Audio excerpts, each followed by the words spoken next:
రాష్ట్రంలో ఎక్కడా లేని విధంగా నిర్మల్ మున్సిపాలిటీలో భార్య చైర్మన్ గా భర్త వైస్ చైర్మన్ గా ఎన్నికయ్యారు. మున్సిపాలిటీ ప్రజలు చైర్మన్ గా అప్పాల కావ్య, వైస్ చైర్మన్ గా అప్పాల గణేష్ ను ఎన్నుకున్నారు. నిర్మల్ మున్సిపాలిటీలో వారిని 3 తరాలుగా ఆదరిస్తున్నారు. వారిని గెలిపించిన ప్రజలకు రుణపడి ఉంటామని అంటున్నారు వాళ్ళు. నిర్మల్లో డ్రైనేజ్ సమస్యలు, చెరువుల కబ్జాల సమస్యలు పరిష్కరిస్తామని అంటున్నారు. మరింత సమాచారం మా ప్రతినిధి ఇర్ఫాన్ అందిస్తారు. అప్పాల గణేష్ చక్రవర్తి నిర్మల్ ప్రాంతంలో ఈ పేరు తెలియని వారు ఉండరు. 1981 నుండి 3 తరాలుగా 4వ వారసురాలుగా నిర్మల్ మున్సిపల్ చైర్మన్ పీఠం వారికి కైవసవుతుంది. 1981లో మొట్టమొదటిసారి అప్పాల నరసయ్య మున్సిపల్ చైర్మన్గా చేయగా తర్వాత వారి కోడలు 2006లో మున్సిపల్ చైర్మన్గా చేశారు. ఇప్పుడు 3వ తరం 2014లో అప్పాల గణేష్ చక్రవర్తి మున్సిపల్ చైర్మన్గా చేపట్టగా ఈసారి అప్పాల కావ్య మున్సిపల్ చైర్మన్గా బాధ్యతలు చేపట్టారు. ఇటీవల జరిగినటువంటి మున్సిపల్ ఎన్నికలలో ఇటు నిర్మల్ మున్సిపల్ చైర్మన్గా వారు గెలుపొందారు. ఇటు భర్త వైస్ చైర్మన్గా, భార్య చైర్మన్గా ఈరోజు రాష్ట్రంలోనే ఎక్కడ లేని విధంగా బాధ్యతలు చేపట్టారు. ప్రస్తుతం మనం మున్సిపల్ చైర్మన్ కావ్య గారితో అలాగే అప్పాల గణేష్ చక్రవర్తి గారితో ఉన్నాము. ఒకసారి మున్సిపల్ చైర్మన్కి సంబంధించి ఎన్నిక ఏ విధంగా జరిగింది, ఇక్కడ ఉన్నటువంటి సమస్యలు ఏవైనా లేకుంటే ఇక్కడ ఏ విధంగా ఎన్నిక ప్రక్రియ కొనసాగింది, ఆ గెలుపు ఓటంలో సాధించడంలో వారు ఏ విధంగా కృషి చేశారని తెలుసుకునే ప్రయత్నం. సార్ నమస్తే. ముందుగా కంగ్రాచులేషన్స్. చైర్మన్గా, వైస్ చైర్మన్గా ఒకే ఇంటి నుండి భార్యాభర్తలు. ఇట్లా సార్, అంటే 81 నుండి మీ తరం అంటే మీ కుటుంబం నుంచే చైర్మన్గా, మున్సిపల్ చైర్మన్గా బాధ్యతలు చేపడుతూ వస్తున్నారు మీ తాతగారి నుండి. ఎట్లా ప్రజలకు మేము ఎప్పుడు పదవి వచ్చినా కానీ కూడా బాధ్యతాయుతంగా వ్యవహరించినాము. ఈ పదవిని ఒక పదవిలాగా కాకుండా దీన్ని ఒక బాధ్యతలాగా మేము స్వీకరించి ప్రజల పట్ల, ఓట్లేసినటువంటి ప్రజల పట్ల ప్రతిక్షణం మేము వారికి జవాబుదారిగా వ్యవహరించినాము. ఈ పట్టణాభివృద్ధిపై మా కుటుంబం యొక్క ముద్ర ప్రతి దగ్గర ఉంది. అదేవిధంగా సంక్షేమ పథకాల విషయంలో కూడా పారదర్శకంగా ప్రతి ఒక్క కుటుంబాన్ని మేము వెతుక్కుంటూ మరి వాళ్ళందరికీ అందించినాం. కాబట్టి మాకు ప్రజలు కూడా 4 సార్లు మమ్మల్ని నిర్మల్ పట్టణంలో మున్సిపల్ చైర్మన్గా ఎన్నుకోవడం జరిగింది.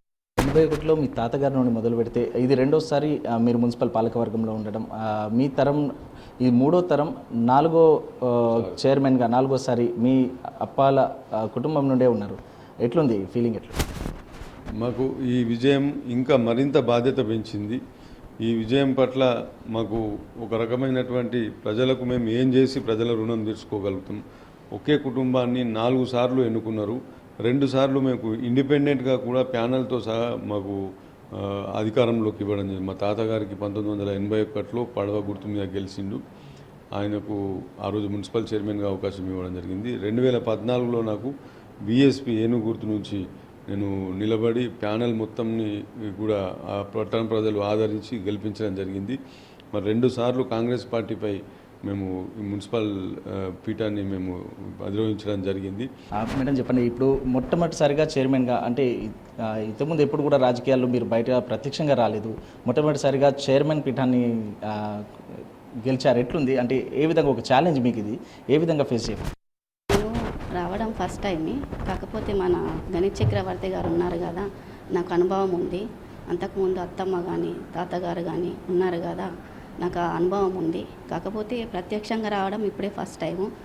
మేము ఫస్ట్ టైము నాకు ఓటు వేసి గెలిపించిన మా కౌన్సిలర్లకు కానీ, నాకు కానీ, ప్రతి వార్డు సభ్యులకు, నిర్మల్ పట్టణ ప్రజలందరికీ హృదయపూర్వక ధన్యవాదాలు తెలియజేసుకుంటున్నాను. నిర్మల్ 2వసారి మీరు పాలకవర్గంలో ఉన్నారు. ఇంతకుముందు 14లో చైర్మన్గా చేశారు. ఇప్పుడు వైస్ చైర్మన్గా ఉన్నారు.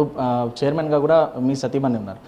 నిర్మల్కి సంబంధించి ఎట్లాంటి, ఇప్పుడు వర్షాకాలం మనం చూసాం నిర్మల్ పట్టణం అంతా మురిగిపోయినటువంటి పరిస్థితి. డ్రైనేజ్ వ్యవస్థ కానివ్వండి, గొలుసుకట్టు చెరువులకు సంబంధించి కూడా కబ్జాలు అవుతున్నాయి అంటారు. ఫస్ట్ ఆఫ్ ఆల్ మనం ఒకసారి డ్రైనేజ్ వ్యవస్థ మీద ఒకసారి మాట్లాడదాం. డ్రైనేజ్ వ్యవస్థ నిర్మల్లో అస్తవ్యస్తంగా ఉందని చెప్పేసి అంటున్నారు. దీనిపైన మీరు గతంలో ఎట్లాంటి వర్క్ చేశారు, ఇప్పుడు ఏ విధంగా దాన్ని సాల్వ్ చేయాలి? నిర్మల్ పట్టణంలో గతంలో మార్నింగ్ వాక్ అనేటువంటి కార్యక్రమాన్ని నిర్వహించడం జరిగింది. ఈ మార్నింగ్ వాక్ అనే కార్యక్రమము ప్రతిరోజు లేచి ఒక వార్డును సందర్శించడం జరుగుతుంది.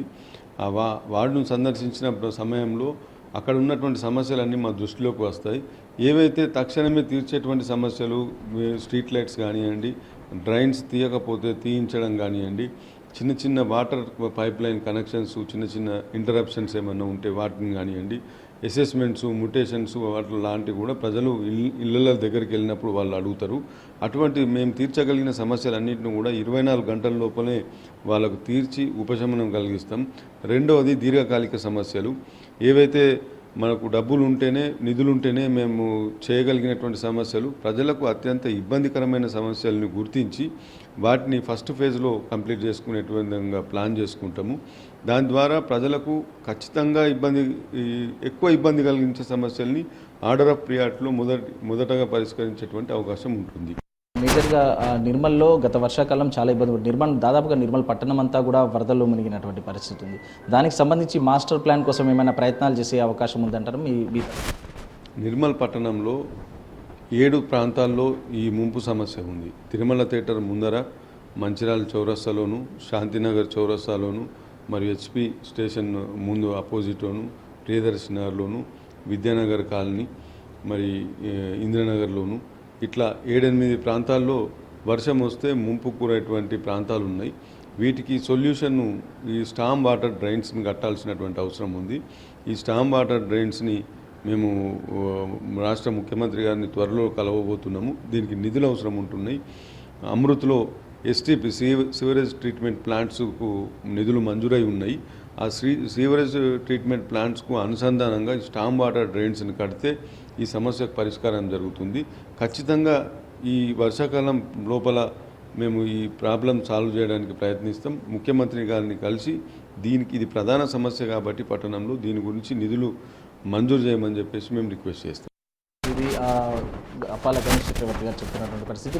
ఇటు నిర్మల్ ప్రాంతాల్లో ఏదైతే ప్రధాన సమస్య ఉందో వరద ముంపుకు సంబంధించినటువంటి ఇష్యూలో ఇప్పటికే దానికి ప్రణాళికలు అయితే రూపొందించాము. ముఖ్యమంత్రిని కలిసి త్వరలోనే వాటికి సంబంధించినటువంటి ఇంప్లిమెంటేషన్ కూడా కృషిస్తామని చెప్తున్నారు. ఇటు ఏదైతే నిర్మల్ ప్రాంతంలో చెరువులకు సంబంధించినటువంటి ఇష్యూలు, చెరువులు కబ్జాకు గురవుతున్నటువంటి బఫర్ జోన్ ఏరియాలో కబ్జాలు ఉన్నాయి, వాటికి సంబంధించి యాక్షన్ తీసుకుంటాము. ఇటు బౌండరీస్ని ఇప్పటికే చెరువులకు నిర్ధారించడం జరిగిందని చెప్తున్నారు. ఇటు తమను గెలిపించిన ప్రజల నమ్మకాన్ని 3 తరాలుగా 4వ వారసురాలుగా తమల్ని ఆదరిస్తున్న నిర్మల్ మున్సిపల్ ప్రజలకు ఎల్లప్పుడూ రుణపడి ఉంటామని నిర్మల్ మున్సిపల్ అభివృద్ధి కృషి చేస్తామని వాళ్ళు చెప్తున్నటువంటి పరిస్థితి. వీడియో జర్నలిస్ట్ భూమేష్తో ఇర్ఫాన్, బిగ్ టీవీ, నిర్మల్ నుంచి.